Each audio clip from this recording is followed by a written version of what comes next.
Hello friends, स्वागत है आपका अपने चैनल फैक्ट्स और रावली में। अगर आप हमारे चैनल पर नया है तो चैनल को लाइक एंड सब्सक्राइब करना ना भूलें। आज का हमारा विषय है हिंदू धर्म में तुलसी को इतना पवित्र क्यों माना जाता है। भारत में 5000 से ज्यादा सालों से पूजनीय तुलसी का पौधा पारंपरिक हिंदू घरों में बहुत महत्व रखता है। इस पौधे को बहुत सावधानी और श्रद्धा के साथ पाला जाता है और एक रूढ़िवादी हिंदू परिवार की महिला इसकी पूजा करती है। तुलसी का पौधा घर के बीचों बीच तुलसी चौरा नामक वेदी जैसी संरचना पर उगाया जाता है। भारतीय इसे सबसे पवित्र पौधों में से एक मानते हैं। पूजा पाठ में तुलसी के पत्ते पंचामृत का एक जरूरी घटक होता है। दरअसल ये एकमात्र पवित्र वस्तु है जिसे एक बार पूजा में इस्तेमाल करने के बाद साफ करके दोबारा पूजा में इस्तेमाल किया जा सकता है, क्योंकि ये खुद को शुद्ध कर लेती है। रोजाना अलंकरण अनुष्ठान के दौरान भगवान को सबसे पहले तुलसी के पत्तों की से बनी माला चढ़ाई जाती है। ऐसा माना जाता है कि भगवान विष्णु को अर्पित सभी प्रसाद तुलसी के पत्ते के बिना अधूरे हैं, शायद इसलिए क्योंकि तुलसी की माला के कंपन भगवान विष्णु के कंपन के अनुरूप माना जाता है। वैष्णव दर्शन में तुलसी के पत्ते भगवान विष्णु के सबसे अधिक प्रसन्न करते हैं। पौधे के सूखे तने से भी मालाएं बनाई जाती है। वैष्णव हमेशा तुलसी की माला का उपयोग करते हैं, खासकर विष्णु मंत्रों का पाठ करते समय। लोक कथाओं के अनुसार एक बार भगवान कृष्ण विष्णु के अवतारों में से एक ने तुला भारम धारण किया, जो एक व्यक्ति को सिक्के, अनाज, सब्जियों, सोने आदि से तोलने की धार्मिक प्रथा है, जिसमें वह तराजू के एक पलड़े पर बैठे थे और तराजू के दूसरे पलड़े पर उनकी रानी सत्यभामा के सभी सोने के आभूषण रखे हुए थे। फिर भी इन आभूषणों का वजन कृष्णा से ज्यादा नहीं हो सका था। हालांकि तुलसी का एक पत्ता जिसे उनकी दूसरी रानी रुक्मणी ने दूसरी तरफ रखा था, उसने संतुलन बिगाड़ दिया। किस्सा यह दर्शाता है कि भगवान कृष्ण भी तुलसी को खुद से श्रेष्ठ मानते हैं। तुलसी सभी भारतीय जड़ी बूटियों की रानी है। हालांकि किसी भी पुराण में तुलसी को स्त्रीलिंग नहीं बताया गया है, लेकिन तुलसी भगवान विष्णु की पत्नी देवी लक्ष्मी का प्रतीक है। जो लोग धार्मिक बनना चाहते हैं और एक खुशहाल पारिवारिक जीवन चाहते हैं, वे तुलसी की पूजा करते हैं। अन्य हिंदू देवी देवताओं के साथ तुलसी की पूजा वाराणसी के तुलसी मानस मंदिर में की जाती है। हिंदू हर साल कार्तिक महीने के शुक्ल पक्ष की एकादशी या 11वें दिन एक विशेष तुलसी पूजा करता है। इस दिन तुलसी का भगवान विष्णु से औपचारिक विवाह किया जाता है। मिट्टी के बर्तन में उगाए गए तुलसी के पौधे को दुल्हन की तरह सजाया जाता है और विष्णु को नेपाल में गंडकी नदी के तल पर पाए जाने वाले एक विशेष काले जीवाश्म, जिसे शालिग्राम के रूप में रखा जाता है और उसी रूप में विवाह के प्रतीक के रूप में गमले में रख दिया जाता है। इस अनुष्ठान को तुलसी विवाह कहा जाता है। जिस दिन यह अनुष्ठान किया जाता है उस दिन विवाह का मौसम शुरू हो जाता है, खासकर उत्तर भारत में। एक लोक कथा अनुसार तुलसी शंखचूड़ की समर्पित और पवित्र पत्नी थी, जो देवताओं को आतंकित करने वाला एक दिव्य राक्षस था। ऐसा माना जाता है कि शंखचूड़ की शक्ति का स्रोत उसकी पवित्र और समर्पित पत्नी थी। राक्षस की शक्ति को कमजोर करने के लिए भगवान विष्णु ने पाप करने के लिए छल किया। जब उसे छल का एहसास हुआ तो उसने भगवान विष्णु को एक काले पत्थर शालिग्राम में बदल जाने का श्राप दिया।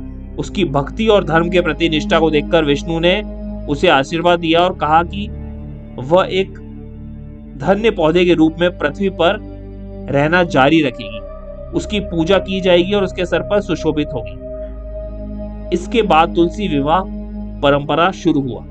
विष्णु ने यह भी कहा कि तुलसी के पत्ते के बिना उन्हें अर्पित किया जाने वाला हर प्रसाद अधूरा रहेगा। दिलचस्प बात यह है कि भगवान गणेश को तुलसी के पत्ते कभी नहीं चढ़ाए जाते। संस्कृत में एक श्लोक में तुलसी को उसके गुणों में अतुलनीय बताया गया है। अपने धार्मिक महत्व के अलावा तुलसी का एक औषधीय महत्व भी है। आधुनिक वैज्ञानिक शोध प्रभावशाली सबूत देते हैं कि तुलसी तनाव को कम करती है, सहन शक्ति बढ़ाती है, सूजन में राहत देती है, कोलेस्ट्रॉल कम करती है, विषाक्त पदार्थों को खत्म करती है, विकिरण से बचाती है और गैस्ट्रिक अल्सर को रोकती है, बुखार को कम करती है, पाचन में सुधार करती है और एंटीऑक्सीडेंट और अन्य पोषक तत्वों से भरपूर होती है। यह समृद्धि एंटीऑक्सीडेंट है और इसके पूर्ण योजी गुणों के लिए भी जानी जाती है। इसके अलावा एक अनोखा पौधा हृदय, रक्त वाहिकाओं, यकृत, फेफड़ों का सहारा देने में विशेष रूप से प्रभावी और रक्तचाप और शर्करा को भी नियंत्रित करता है। कर्पूरा तुलसी से निकाला गया एक आवश्यक तेल तुलसी की एक किस्म ज्यादातर औषधीय प्रयोजनों में उपयोग लिए जाने वाली, हालांकि हाल ही में इसका उपयोग हर्बल टॉयलेटरीज में निर्माण किया जाता है। हाल ही में तनाव दूर और ऊर्जा देने के रूप में पहली बार जैविक तुलसी भी विकसित की गई। तुलसी को मच्छरों को भगाने वाली बेहतरीन औषधि भी माना जाता है। 2 मई 1903 को लंदन के टाइम्स को लिखा एक पत्र में ग्रांट मेडिकल कॉलेज बॉम्बे के एनाटॉमी के प्रोफेसर जॉर्ज बर्डवुड ने कहा कि जब बॉम्बे में विक्टोरिया गार्डन की स्थापना की गई तो उसे उस काम पर लगाए जाने के लोगों को मच्छरों से परेशान हुआ। हिंदू प्रबंधकों की सिफारिश पर बगीचे की पूरी सीमा पर पवित्र तुलसी लगाई गई, जिससे मच्छरों का प्रकोप तुरंत कम हो गया और स्थानीय माली में बुखार पूरी तरह गायब हो गया।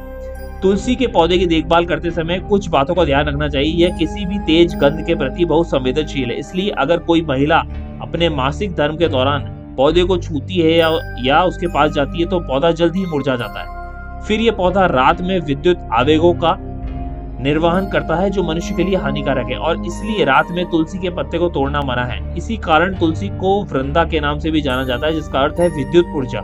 इसके अलावा तुलसी के पत्ते में एक निश्चित मात्रा में पारा होता है जो मसूड़ों के लिए हानिकारक होता है, इसलिए प्रसाद के रूप में दिए जाने वाला तुलसी के पत्तों को निगलना चाहिए, चबाना नहीं चाहिए। तुलसी की दो किस्में हैं, कृष्ण तुलसी और ओसिसम सैंक्टम या कहे राम तुलसी।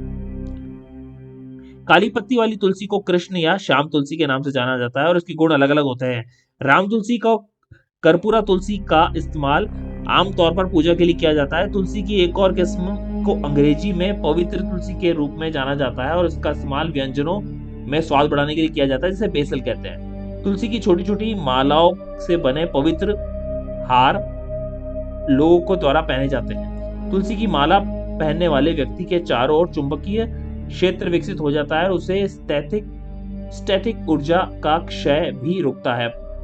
भारत में अधिकांश तीर्थ नगरों में, खासकर उत्तर प्रदेश के मथुरा और वृंदावन में, तुलसी की माला का निर्माण एक कुटीर उद्योग है। हिंदुओं में मरने जाने वाले व्यक्ति को भी उसकी आत्मा को स्वर्ग पहुंचाने से लाने के लिए तुलसी की माला का उपयोग किया जाता है। मलेशिया में कब्रिस्तानों में तुलसी लगाई जाती है और उसकी पूजा की जाती है। इसी तरीके से मान्यताएं इजराइल में भी प्रचलित है। ऐसी और रोचक जानकारी जानने के लिए जुड़े रहे मेरे चैनल से। धन्यवाद।